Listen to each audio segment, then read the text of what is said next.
this computer. Go ahead. Good morning. This is Community and Social Change Radio with me, Tom Pope, and Glenn Greenwich. We're here always talking about community issues, and the issue of right now is how do we get money faster into the hands of people in the community who especially need the money from the COVID crisis. Now, a recent article in Queens Chronicle mentions that Representative Gregory Meeks from Queens is working with a Republican, let's see, that's Scott Tipton from Colorado. And they're trying to find a way of helping low-income residents. Part of this revolves around distributing debit cards instead of having those people wait for checks. Now, I guess we can talk about whether or not this is an interesting idea. It's an interesting idea. It of course complicates what the government has got to do, but I think initially the idea is a productive one. When you talk about people who don't have bank accounts, so even if you get a check, a hardcore check, you now have to go to a check cashing place, which of course charges for this service. The service is not cheap. And so you've already reduced the amount of available income to those particular individuals. I think the use of debit cards has been useful for lots of government agency kinds of issues. I think food stamps are distributed that way. I'm not sure if welfare checks and whatnot are also, but as we move to more of an automated state, that helps people who are part of the system and part of the financial system and actually do have bank accounts. But you've got a majority of folks who are not in the banking industry, and certainly a debit card would be a way of being able to reach them, give them the accessibility to the money quicker than the process of waiting to send out checks and or then having to lose money from a check cashing transaction. So I think overall, I think it's a good idea, and I think that there's enough programs that have been modeled before that they can use those models to actually fill the debit cards. So I think overall, I think it's a good. I think it's a good practice going forward. Well, let me ask your opinion about the debit card idea. I thought we had a controversy between debit cards and credit cards, that the debit card was not as safe for the person because of a lack of control and put the person more in debt. Wasn't that true, or does that apply in this case? As far as no, because the debit card is limited. So you can only spend up to whatever amount was allocated to it. And beyond that, now, if you lose it, I'm sure that would be an issue. But but as I understand, there are pins, pin codes and so forth as part of the debit card. So there may be some security risk involved, but I think overall, I think people and merchants are used to dealing with debit cards, and so it should be a non-issue overall. Now, if we can mail debit cards quickly to people, why can't we mail checks quickly to people? Well, that's you would think, given the infrastructure is already in place for checks, is already in place for debit cards, should be a no-brainer. However, anytime you're dealing with the government and change, there usually are complications or glitches that occur to not make it as smooth as we think it could be or should be.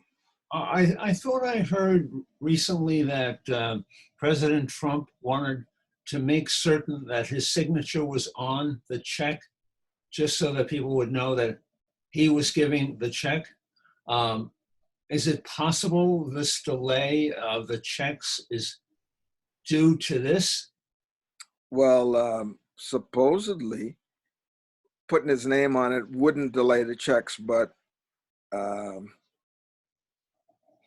personally, as a former programmer, that's that's an additional piece that would have to be done. That's not necessarily the normal distribution of anything from Treasury. So I would anticipate or imagine that there was some kind of programming or some kind of change that would have had to be made in order to make that happen. Now, what about Meeks' history? What things has he done for Southeast Queens in the past? Um, hmm. Well, I think he's done. He's been more of an advocate for certainly. Well, I've had some experience with him in terms of the JFK redevelopment, and he's been very active and vocal because that's his community that's involved with that as well. And he's been at the forefront of working with some of the elected officials to, and especially Governor Cuomo, to make sure that the people in the Southeast Queens have a benefit. There's been a lot back and forth in terms of the community benefit agreement, and that was something that the governor was not interested in having specifically. But I think that Congressman Meeks has worked with the governor and with the community leaders and the Port Authority specifically to ensure that there's some commitment to the community and the businesses in the community, as well as not just contractors getting a piece of that $13 billion upgrade to JFK. So I know he's been involved with that. He's also been involved with other local issues that wouldn't affect anywhere outside of Queens per se. But he's so overall, and he also is the Democratic Party leader for Queens as well. So he's wearing multiple hats and doing multiple things. I think he took over from Representative Crowley when he lost his office. All right. So now it's interesting with the Queens Chronicle article.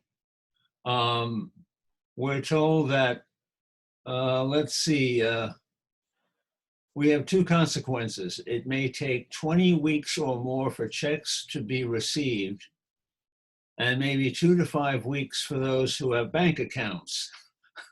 Now, this is not the fault of the Postal Service. Right. Now, it would be nice if we put in place this debit card system, and the debit card does arrive. The Postal Service should be able to deliver this within a week. Well, I would like to think so as well. But again, you're dealing with the government bureaucracies. You're dealing with programming. You're dealing with multiple agencies within the government that have to work together to pull this off. So nothing seems to be uncomplicated when it comes to doing anything with government, and I would imagine that this would not be much different than what we've seen. So I I would imagine. And what was the time frame you said for the checks? Five Uh, to 6 weeks? all right, the checks, according to the article, let's see, we have, it may take 20 weeks or more for checks to be received. Wow, that is quite a bit of a time. I'm hoping that the debit cards, they could do that quicker and hopefully get that in the 3 to 4 or 5 weeks time frame, because 20 weeks to go without some kind of stimulus, especially if you're not working, you don't have money coming in, and you can't go out to find work, puts people in quite a bind. Do we have any idea of how quickly the money from the first stimulus went to help airlines and other companies? 2 weeks. 2 weeks. 2 weeks. They're considering a second paycheck protection program, PPP, which is designed to as a stimulus package for small businesses. Right. I Well, think that's going to be voted on maybe Wednesday. right. But it's an interesting contrast. 2 weeks for companies and 20 weeks for people. Well, the depends on where your interests are, and we've seen that that the lesser income folks have always sort of bear the brunt of any kind of disturbance or any kind of a natural disaster. And when you look at, I heard something just kind of hurt me to hear it, but the Native Americans, a lot of them are as are the black and brown folks, are really getting hit with the COVID drastically, because 40% of them don't even have running water. And when you hear those kinds of things and you look at it, begins to widen the awareness and the disparity in our country in terms of who's getting services. And something as simple as running water seems unfathomable to me, that we still have segments of the population that are still dealing with that they can't have running water. And of course, how are you going to wash your hands if you don't have running water? Well, also the First People's healthcare system is not the same as using the Right. healthcare system in the mainstream. Yeah. So they're very susceptible to problems like a COVID. Yeah. Um, Now, one other item with the aspect of people getting checks, if people get a check, many have to go to a check cashing place, and just by being in that arena presents a risk, because you may have a lot of people waiting online. Um, you're dealing with attendance. You're going outside the house to obtain the money, so that presents a problem in itself. Well, you're right. Just think about it. You've got high-risk people now being forced to be in close quarters, or at least go out of their house to now get some needed funds so that they can actually get the supplies that they need.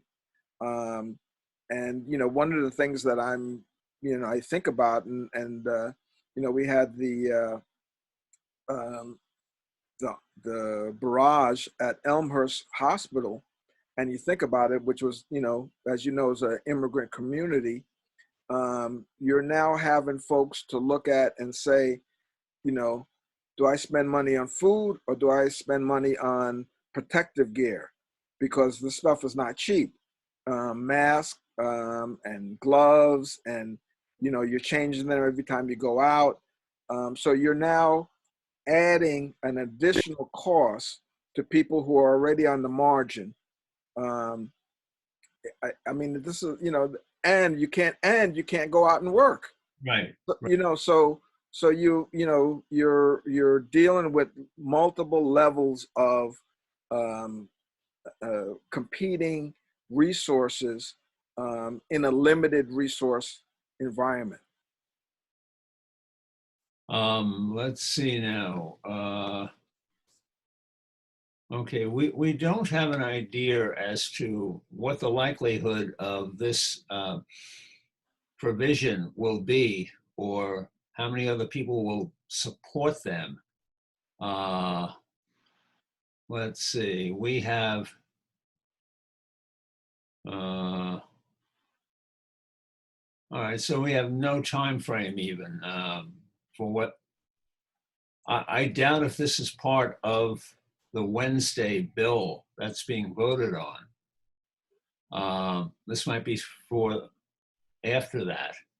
So this might be the fourth or fifth wave of stimulus, and not necessarily the first two. And meanwhile, people are waiting. Yeah, yeah, we're in a tough situation. As I said earlier, the disparities in healthcare, in economics, social economic disparities are really coming into play as we look at who can afford this, who cannot. Do you have enough food? Do you have enough protective gear to prevent your family from contracting this virus? So it really is a national emergency, and I don't know that the federal government is up to the task fully. Yes, giving money out is great, but is it enough? For it to run out in 2 weeks tells you that there's a huge need that's not being satisfied. And I don't have to tell you, small businesses contribute 50 to 60% of the employment of this country. And if they fail, we all fail.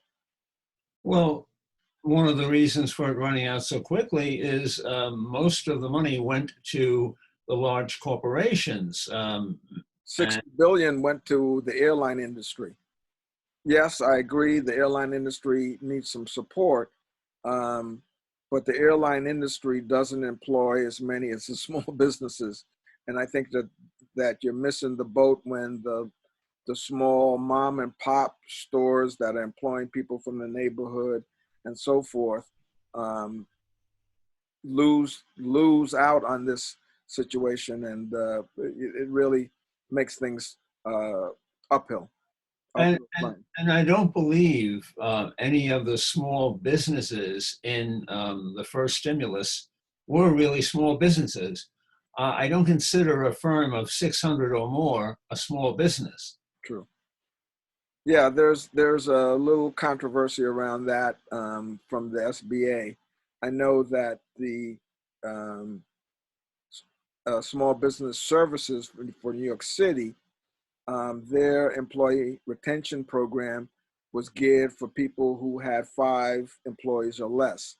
Of course, that ran out in about the same time frame, about 2 weeks, and that program started before the SBA Paycheck Protection Program.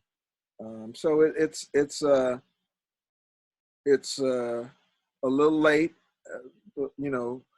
I'm not sure if it's enough. Well, if you like what you're seeing from our conversation, get in touch with us. We're on Facebook. Let us know what you think. Any other thoughts, Glenn?